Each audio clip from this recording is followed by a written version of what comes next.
Show with me, James Cummins, live from what I can only describe as one of the most unusual locations ever to broadcast a show, and that is within my hallway, as is the current situation with COVID-19 and lockdown. You get to see some very, very strange things which are taking place, and one of them is, in fact, me speaking to you guys via my hallway. So welcome everybody to the show for today's instalment. First of all, I hope everybody is all right tuning in and everybody's well during this unprecedented time of COVID-19 and the lockdown. I hope everybody's keeping well. Also, just remember, don't forget to subscribe to the YouTube channel. Also, click the bell for new content that comes in. And we want to hear from you guys too. So get in contact with us via all our social media platforms.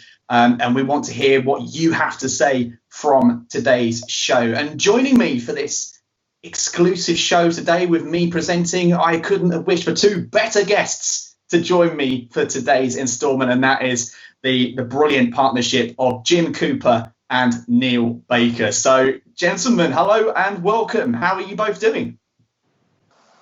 Yeah, I'm very well. Coops? Yeah, I'm well, thank you. We seem to get the Friday night slot, though, Bates. It's not as if we've got nothing better to do. Well, I think that's the case, mate. The thing I have to ask you both is, how are you both coping with the lockdown and with the restrictions going on at the moment? How are you keeping yourselves sort of active, and more importantly, how are you keeping yourselves sane? Well, active, I'm not doing anything active, so nothing's changed there. But I am working, thankfully, so I'm keeping my mind ticking over.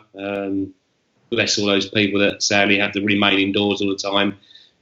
So yeah, I'm fine. Bates? Yeah, active. I am actually reasonably active. I'm using it to try and get myself fit. I've been saying it for about the last 10 years since I stopped playing.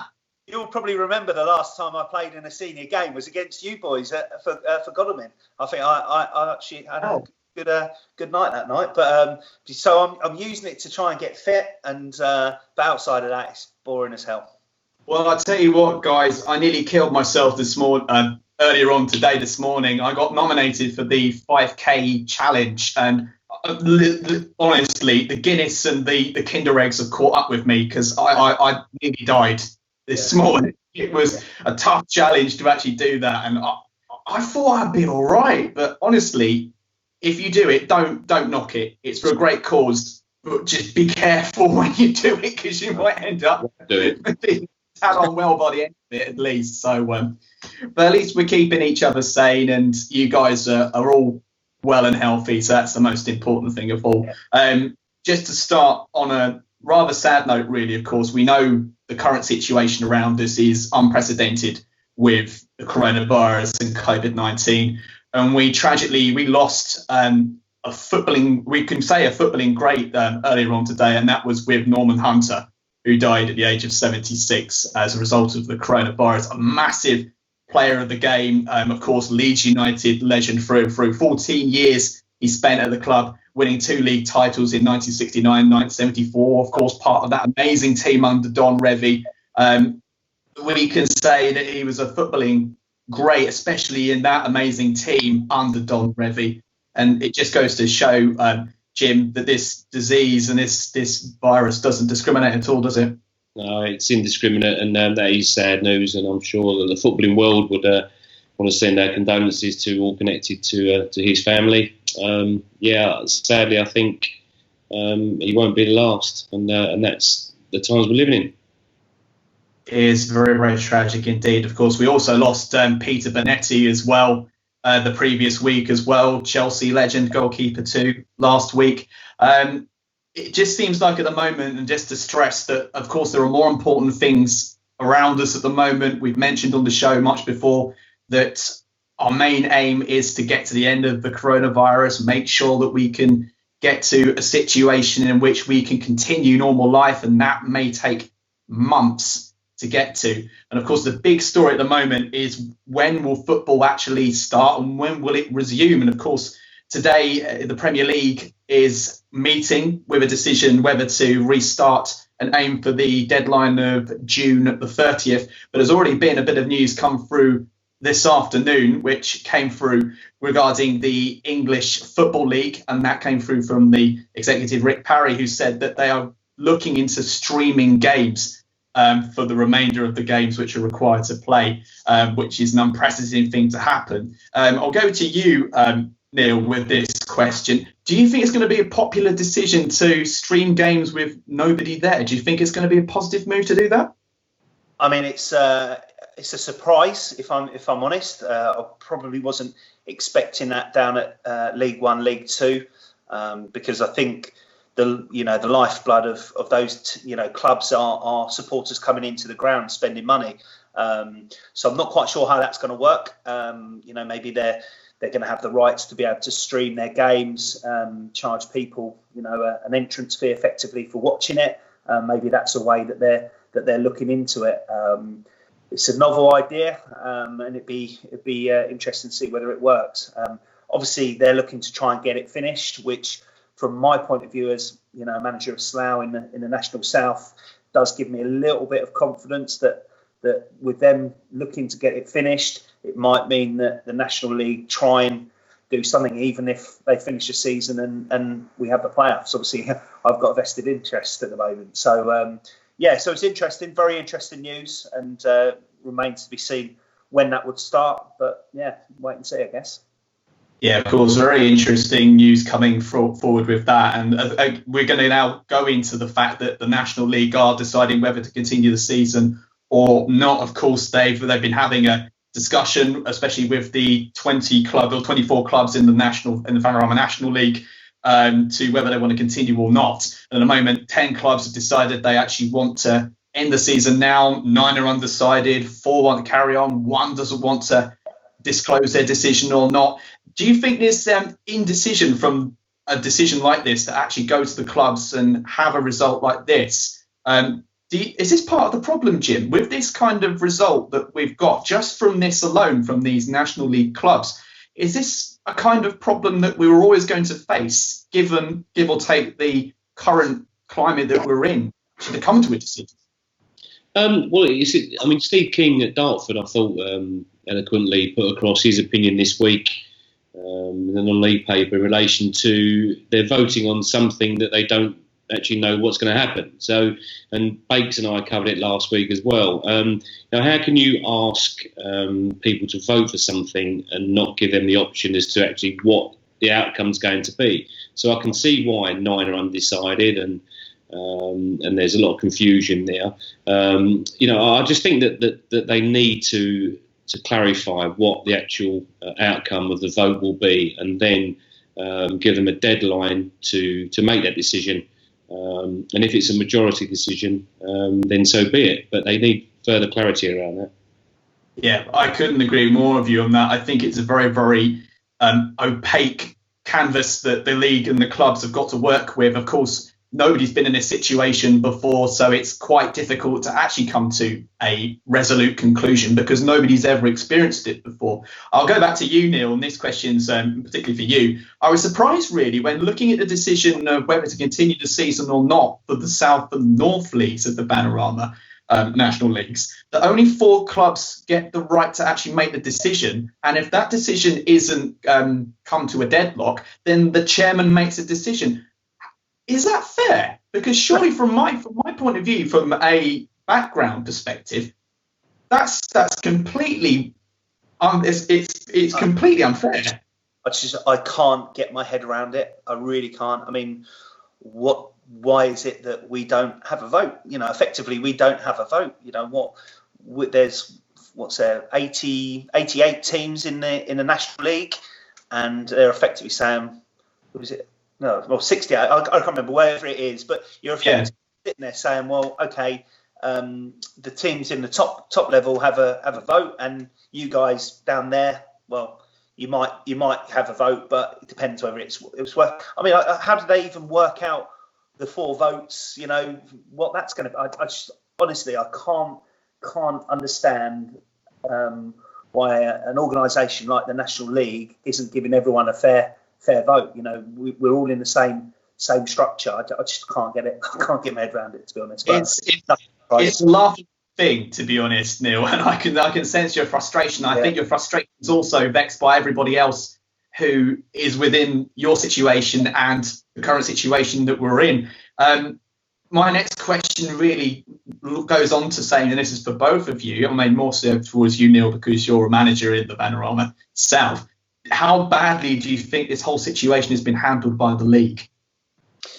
Well, I think it's probably been handled quite poorly from the get-go, from when they had the opportunity to suspend the league, where everyone else, the Football League, the EFL, and pretty much all of Step 3, Step 4 had cancelled it. So I think that they probably made the wrong decision there. What I would say is we are in such a difficult time, and they are, normal people that are just trying to do what's best, and they're trying to probably not upset people. And, you're always going to upset somebody in this type of scenario. So it is a difficult decision for them to make. But I just don't think they've covered themselves in an awful lot of glory. In reality, you're probably looking for them to take some sort of leadership and make a decision, and not sort of pass it on to the clubs, who will all have different opinions. Everyone's got a different sort of way of looking at it, because from our point, we want to continue because we're in the playoffs. A team that are mid-table, they're quite happy to finish the season, and have some resolution to it. So for me personally, I think that the National League should have taken responsibility of making a decision and not sort of passing the buck. That's just my opinion. And how about you, Jim? Following on from what Neil said, what would be your answer for the never-ending story that is the resumption of the league? Well, it's interesting in relation to the North and South divisions, because it wouldn't be a true vote anyway, because there's no relegation from there. Step 3 are not going to promote anybody, so therefore there's no relegation from those leagues. So those guys that are skirting with the relegation have no need to worry, and therefore their vote really isn't based upon all the factors, is it? So it's a real tough decision, as Neil said. I mean, it's the powers that be really are in a delicate position, I suppose, because they're not going to be able to please everybody. However, going back to what I said, they just need to, have some clarity and then a final cut-off point. So at least people then will know moving forward what actually is going to happen and when it's going to happen. Yeah, I think that's a very, very good point, Jim. And this debate will roll on and on. Of course, get your thoughts into the show. We want to hear what you guys have got to say. Get in touch with us via all our social media platforms. And also, again, follow us on YouTube and subscribe to the channel to find out when the latest episodes are on. Click the bell to find out when new content is coming on. And again, this debate will roll on and on. More importantly, chaps, are you both comfortable? Because I feel like my legs are starting to give way and my back's going. I'm good. I'm more than comfortable. Thank you very much. I feel like I've made a major judgment error here by doing it in the hallway, because I'm currently on the floor and I've got like a cushion from my chair as back support. So this is probably going to be an epic fail going forward with this. Yeah. If anything, I'm probably too comfortable, but never mind.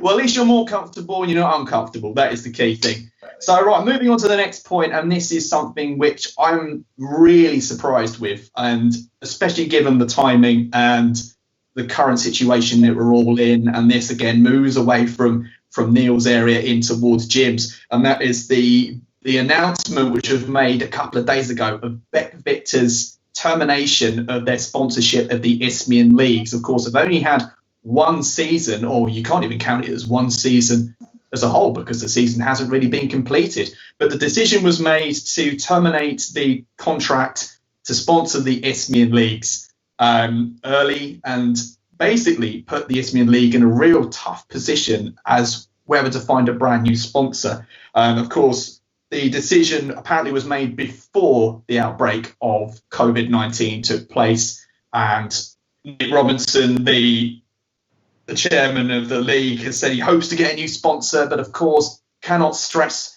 the difficulties of getting a new sponsor during this extremely difficult time. So my question to you, Jim, is, was this an appropriate time to announce this, or was it a major foresight of judgment by BetVictor to get out early? I think it's appropriate because, like you said, we need to find another sponsor.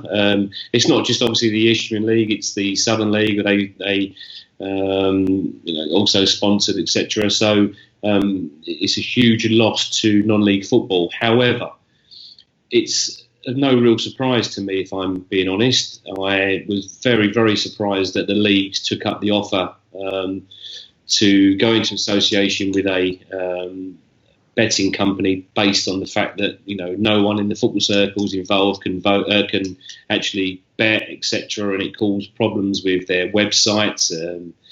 Clarify that you're over 18, etc. So, yeah, I think it was the right time to announce it. Hasn't come as no real surprise. And yes, you are right. I think not only the league, but also the league, the team doing those leagues will find it difficult to find sponsorship. But then perhaps someone like Sports Direct now, if he sells Newcastle United, it might be a good way of him to get some positive publicity rather than all the negative that Mr. Ashley's had over the last few years. It'll be interesting to see how this pans out. But my next question, which I'll hand over to Neil with this, is we look at the sponsorship timeline of the Isthmian League. Of course, Ryman were the principal sponsors for many, many, many years until the decision was made to sever ties. And then, of course, we had Bostik for a season or two. And now BetVictor, who was a sponsor for this season, we're currently in, but have now parted company. Does this decision and the timeline that we've had different sponsors over a very, very short period of time compared to having a long-standing sponsor in Ryman, would you say that would bring any doubts or cast any bad light onto the league with the regards to this? I don't think so. I mean, they're all big companies that have come in to sponsor the league, the Isthmian League, obviously in particular, obviously with Theo Paphitis and his association with, was it Walton and Hersham, I think, wasn't it? And, and hence why he's had that association with the league for so many years. And then obviously Bostik. From a point of view, I don't know the ins and outs on the type of traffic that they get off the back of the sponsorship. But that's three big companies that have sponsored the league, and so that must give you some sort of confidence that that you get something from it. Obviously, BetVictor, as Jim said, with respect, a betting company in football is not really going to work now. Especially, I think that they actually came out and said about the some of the, they didn't actually mention players, but they mentioned about the compliance of it and things like that, which obviously means that there's been people betting, and obviously we still see that, unfortunately. But no, from a sponsorship point of view, I think it's a good organisation. The league, the Isthmian League, is a good organisation, as is the Southern League and the Northern League. So you'd hope that somebody would look at it. Not every industry is going to be hit, because of this COVID-19. There'll be some winners out of this. And hopefully they would look to sort of get in and support the non-league structure. But obviously time will tell. But as Jim said, it's going to be very difficult. But I still think that there's people that would want to be associated with the leagues.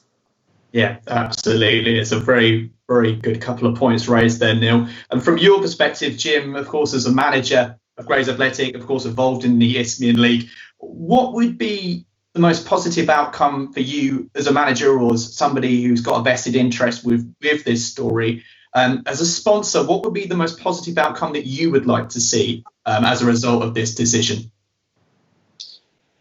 Well, I mean, the league just needs a sponsor, doesn't it? But it needs to be right and proper. As Bates said, BetVictor are a very well established and fantastic company, but it just doesn't go with non-league football and betting, nor would it in the pro game.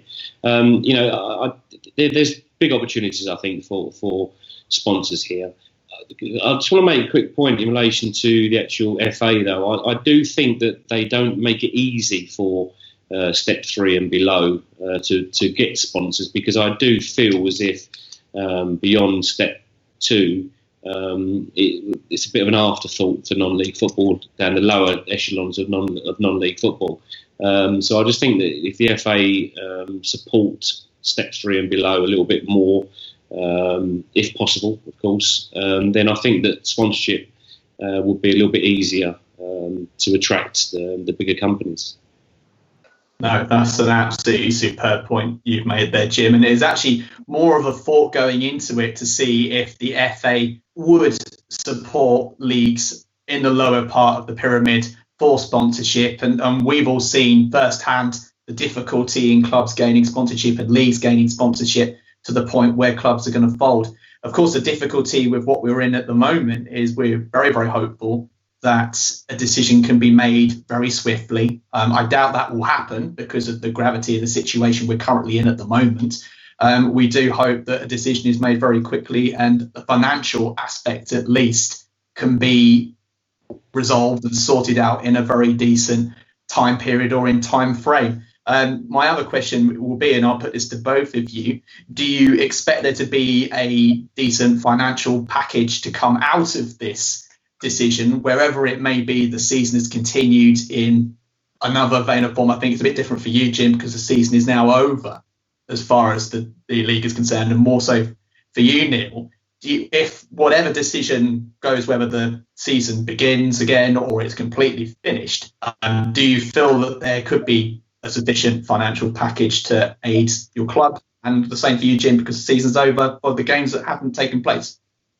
For me, unfortunately, I don't think there's going to be anything over and above what came out with the Premier League of the 125 million, of which I think we get £13,600, and that was, we would have got that anyway. So that's not any help. So from a point of view, do I think there's going to be anything more? I don't see it outside of grants and I think Sport England came out with a community grant of 10 million to distribute and a few other people like that. I just don't see that there's going to be any help for non-league, and we still get something, whereas clubs like Grays and other clubs at step 3, step 4, what do they get? And they're just as important, because without them there is no pyramid, and I think the FA have really got to look at it, but I just don't think they will. That's my opinion. Don't know about you, Coops. Yeah, I totally agree. I don't think the FA will look at it. We won't get anything. I think it would have been announced by now if that was the case. We, Grays Athletic, I suppose, are in a better position than some. We haven't got our own ground. We haven't got overheads, but those sides that have their bars currently closed, where they're, I suppose, anticipating, renting out for weddings, etc., and they're not getting that in.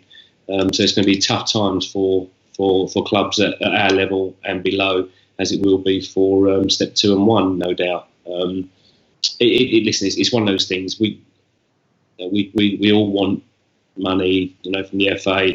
They've probably got to draw a line somewhere, and they've done that. So, the line in the sand has been drawn there. So, without going over old ground in relation to the FA not supporting step 3 below, they've got to draw a line somewhere. Yeah, of course. Again, all very interesting points and all very, very valid points taken from you both. Of course, again, as always, we want to find out more from you guys and get your say on these matters going on at this present time. Of course, get in touch with us again on YouTube, on our social media platforms. We want to hear from you guys and get what you have to say regarding this, because this will go on and on and on. We are starting to see things start to turn slowly in different leagues above with the resumption of football at the moment. But of course, more important things matter as much as getting back to normal and getting everything to a state where it's acceptable to play football again and get the leagues started. So before we head off into we head off towards doing what we need to do, guys, what's your plans for the weekend? What have you got going on for both of you? Jim? Painting, decorating, I think. Getting the jobs done earlier. I would normally do it in the closed season anyway, so I'm one step ahead, I suppose. That's it. And how about you, Neil? Not a great deal. Peloton bike, a couple of hours a day on that, and Well, yeah, everything else. It's I'll probably watch a box set or something this weekend, but not a great deal, unfortunately. No, I mean, I have to admit, I've been subjecting to watching the English game on Netflix. Although I'm missing football a lot, I cannot recommend that series enough on Netflix. It's sort of the beginnings of English football. Thoroughly enjoy it. Really, really good series. I would highly recommend that if you've got any spare time or free time, other than the Tiger King, which I've already done to death. So I don't know if you guys have done Tiger King to death. Seems to be the in thing at the moment. Yeah, I have myself. That is a subject we will not go into. No, absolutely. We'll keep that for another rainy day. But anyway, thank you so much, guys. It's been an absolute pleasure to have you both on the show. And thank you guys for tuning in tonight for tonight's show. Once again, get in touch with us on all our social media platforms. And we want to hear what you guys got to say. You make this program as much as we bring it to you during these difficult times. Thank you again to both Jim Cooper and to Neil Baker for tonight's show. We will be back again next week for more show and more content to bring you. Until then, take care. Bye-bye for now.